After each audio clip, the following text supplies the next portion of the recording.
ये है सोलन 2 की नेक्स्ट एपिसोड जिसमें दीतियान काफी बुरी तरीके से इंजर्ड होने वाला है। सनमून एम्पायर बीस्टगढ़ दीतियान को मारकर उसकी सोल रिंग कलेक्ट करने वाले हैं। वेल इसका सबसे मेन रीजन जूजी है। जब यूहाओ एंड दीतियान बैटल कर रहे होते हैं, इसकी वजह से सनमून एम्पायर को फोकट में काफी बड़ा नुकसान होता है। उनकी 50,000 सोल्जर एंड काफी पावरफुल डिफेंसिव सोल टूल दीतियान की अटैक ब्लॉक करने की चक्कर में ही डिस्ट्रॉय हो गए थे। इसकी वजह से जूजी बीस्टगढ़ के ऊपर उनकी काफी ज्यादा पावरफुल वेपन्स को यूज करते हुए अटैक करने के लिए ऑर्डर देती है। वैसे भी ये उनके लिए काफी बड़ा चांस है। बीस्टगढ़ को पीछे से अटैक करके मारने की अपॉर्चुनिटी लाइफ में बार बार नहीं आता। वैसे भी जूजी अभी दीतियान से काफी ज्यादा गुस्से में है। इसका रीजन ये नहीं है कि उसने सनमून एम्पायर को डैमेज किया, इसका रीजन काफी ज्यादा अलग है। वेल इसी रीजन की वजह से वार गॉडेस जूजी गुस्सा होकर दीतियान की तरफ काफी खतरनाक अटैक करने के लिए ऑर्डर देती है। वेल बाहर से देखने पर ऐसा लग सकता है कि जूजी ये सब उसकी एम्पायर के लिए कर रही है, लेकिन अंदर से सच काफी ज्यादा अलग है। दीतियान को यूहाओ की तरफ इतना ज्यादा खतरनाक तरीके से अटैक करता देख जूजी को काफी ज्यादा अनकंफर्टेबल फील होती है। आफ्टर ऑल जूजी यूहाओ को काफी ज्यादा प्यार करती थी एंड कोई भी लोग ऐसे ही उनकी प्यार को मरा हुआ बिल्कुल भी देखना नहीं चाहते हैं। इसीलिए यूहाओ को बचाने के लिए जूजी दीतियान की फोकस को अपने तरफ करती है एंड दीतियान भी डिस्ट्रैक्ट होता है। वेल अगर दूसरे को ये पता चल गया कि जूजी यूहाओ को बचाने के लिए बीस्टगढ़ की तरफ अटैक कर रहा है और बीस्टगढ़ को इस तरीके से एनिमी बना रहा है, तो ये उसके लिए बिल्कुल भी अच्छी बात नहीं रहेगा। इसीलिए उसने ऐसा दिखाया होता है कि जैसे कि वो ये अटैक सनमून एम्पायर के लिए कर रही है। काउंटलेस अटैक दीतियान के तरफ एम किया गया था, जिनमें से एक सोल टूल काफी ज्यादा खतरनाक दिखाई दे रहा है। ये soul tool massive blood red aura को रिलीज कर रहा था एंड ये सब उनकी 10,000 सोल्जर जो कि दीतियान की अटैक की वजह से मरे गए थे, उनकी ब्लड को यूज करते हुए चार्ज किया गया था। एंड अगर बात किया जाए तो इस सोल टूल में होली गोस्ट चर्च का भी हाथ है। उन लोगों ने 10,000 सोल्जर की सोल को इस सोल टूल में चार्ज करे थे।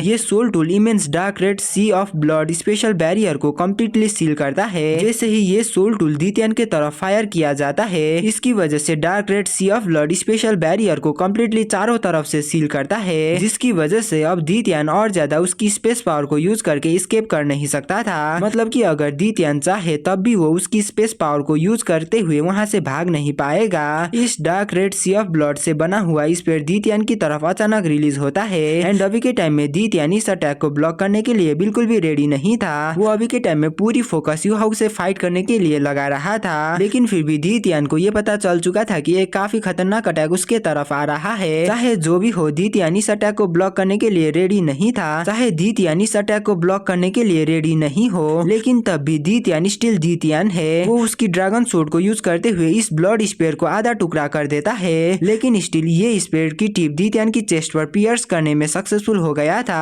एंड दीतियान इस अटैक की वजह से इंजर्ड भी हो गया था। वेल एक तरीके से देखा जाए तो ये काफी ज्यादा शॉकिंग बात है, क्योंकि बीस्टगढ़ दीतियान की बॉडी हार्ड मेटल के कंपैरिजन में भी काफी ज्यादा स्ट्रांग है। ऐसे ही उसकी बॉडी को पियर्स कर पाना ये कोई नॉर्मल बात बिल्कुल भी नहीं है। दीतियान काफी ज्यादा गुस्सा होकर कहता है कि आखिरकार इन कीड़ों की हिम्मत कैसे हुई ये लोग मेरे ऊपर इस तरीके से अटैक करने की। मैं इन लोगों को ऐसे ही छोड़ने वाला तो बिल्कुल भी नहीं हूँ। लेकिन जब दीतियान अपने चेस्ट के ऊपर फोकस करके देखता है तो वो काफी ज्यादा घबरा जाता है। वो अभी के टाइम में सी ऑफ ब्लड के अंदर ट्रैप हो गया था। उसकी इस काफी ज्यादा पावरफुल बॉडी से खून बाहर निकलने वाला होता है। दीतियान को अभी के टाइम में ऐसा फील हो रहा होता है कि जैसे कि काउंटलेस इविल स्पिरिट उसे कंज्यूम करने वाला हो। दीतियान की पूरी बॉडी आसमान में ट्रेम्बल करने लगा था। वो काफी ज्यादा गुस्सा होते हुए सनमून एम्पायर की तरफ काफी खतरनाक अटैक करता है। वो काफी ज्यादा गुस्सा होते हुए सनमून एम्पायर की तरफ काफी खतरनाक तरीके से ड्रैगन सोर्ड से स्लैश करता है। वेल ये थोड़ा सा शॉकिंग बात है कि ये ब्लड स्पेयर दीतियान को इंजर करने में सफल हो गया। दीतियान की इस ड्रैगन सोर्ड की स्लैश अटैक को काउंटर करने के लिए सनमून एम्पायर की मिलिट्री कैंप से 12 इविल सोल मास्टर आगे आ गए थे एंड वो लोग आगे आने के साथ ही एक काफी ज्यादा पावरफुल प्रोटेक्टिव बैरियर को एक्टिवेट करते हैं। लेकिन दीतियान की ये अटैक उनकी बैरियर के साथ टकराते साथ ही उनकी बॉडी से काफी खतरनाक तरीके से खून बाहर निकलने लगा था।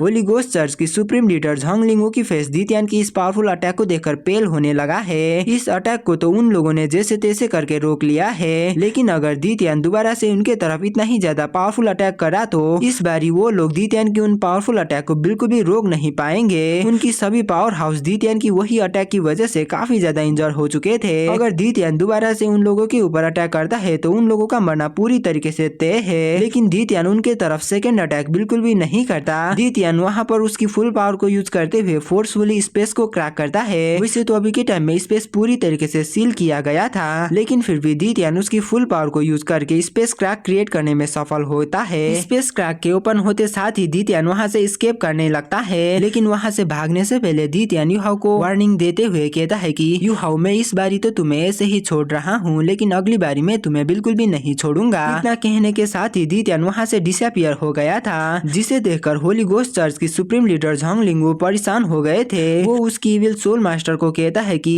आखिर वो ऐसे ही यहाँ से कैसे भाग सकता है। ये मत भूलो कि अभी के टाइम में दी तियान ब्लड स्पेयर की वजह से काफी ज्यादा इंजर है, इसीलिए ऐसी अपॉर्चुनिटी लाइफ में बार बार नहीं आता। जल्दी करो, हम दी तियान को स्टार्डो फॉरेस्ट के अंदर फॉलो करेंगे और हम उसे वहीं पर खत्म कर देंगे। अगर बात किया जाए तो होली गोस्ट चर्च को ये अच्छी तरीके से पता था कि वो लोग दी तियान को नॉर्मल अटैक करके कभी भी इंजर कर नहीं सकेंगे, इसीलिए उन लोगों ने उनकी सबसे ज्यादा खतरनाक अटैक मतलब कि 10,000 इविल स्पिरिट ब्लड स्पेयर के साथ फ्यूज करके दी तियान को अटैक करे थे। वैसे तो ये स्पेयर दी तियान की पूरी बॉडी को पूरी तरीके से चीर नहीं पाई, लेकिन फिर भी दी तियान की बॉडी की छोटी सी पार्ट इसकी वजह से इंजर हो गया था, जिससे हम सक्सेस भी कह सकते हैं। इस बारी तो उन लोगों ने यू हाउ एंड सेरे की वजह से दी तियान के ऊपर सीक्रेटली अटैक करने में चांस मिल गया था, लेकिन ऐसी चांसेस बार बार नहीं आती। अगर उन लोगों ने इस बारी ही दी तियान को खत्म कर नहीं पाए तो वो लोग फ्यूचर में कभी भी इस काम को कंप्लीट कर नहीं सकेंगे। इसीलिए अभी के टाइम में झांगलिंग दी तियान को मारने के लिए काफी ज्यादा ईगर होता है। आफ्टर ऑल वो लोग दी तियान को मारने के लिए सक्सेस हो गए तो होली गोस्ट चर्च पूरे कंटिनेंट में सबसे ज्यादा स्ट्रांग रहेंगे एंड होली गोस्ट चर्च इतना ज्यादा खतरनाक बनेंगे कि उनको सन मून एम्पायर से हेल्प लेने की कोई भी जरूरत नहीं होगा। दी तियान को ऐसे स्टार्डो फॉरेस्ट पर रिट्रीट करता देख दूसरे तरफ यू हाउ एंड एल्डर जुआन रिलीफ होते हैं। अब दी तियान कुछ टाइम के लिए यू हाउ को परेशान नहीं करेगा। वेल अगर बात करा जाए तो यू हाउ बाहर से जितना ज्यादा ठीक दिखाई देता है वो असल में उतना अच्छी कंडीशन में है नहीं। जैसे ही बीस्ट गॉड दी तियान वहाँ से रिट्रीट करता है वैसे ही यू हाउ की मुंह से काफी ज्यादा खून बाहर निकलने लग गया था। एल्डर जुआन यू हाउ को हील करने के लिए जल्दी से सिगरेट पवेलियन में ले आते हैं। अगर बात किया जाए तो अभी के टाइम में एल्डर जुआन को ये डर था कि कहीं होली गोस्ट चर्च सच में बीस्ट गॉड दी तियान को खत्म करने में सफल ना हो, क्योंकि अगर holy ghost church beast God दी तियान को सच में मार पाए तो सच में वो लोग पूरी तरीके से अनस्टॉपेबल बन जाएंगे। उनको रोक पाना पूरी तरीके से नामुमकिन होगा, जिस पर यू हाउ एल्डर जुआन को शांत होने के लिए कहता है और वो कहता है कि आपको इस बारे में चिंता लेने की कोई भी जरूरत नहीं है। दी तियान बाहर से जितना ज्यादा इंजर दिखाई देता है वो असल में उतना ज्यादा इंजर है नहीं। उसकी बॉडी इतना ज्यादा पावरफुल है कि ये अटैक उसको ज्यादा इंजर कर नहीं पाई। हाँ ये सच है कि अगर दी तियान के जगह में मैं होता तो शायद मैं इस बारी वहीं पर मारा जाता,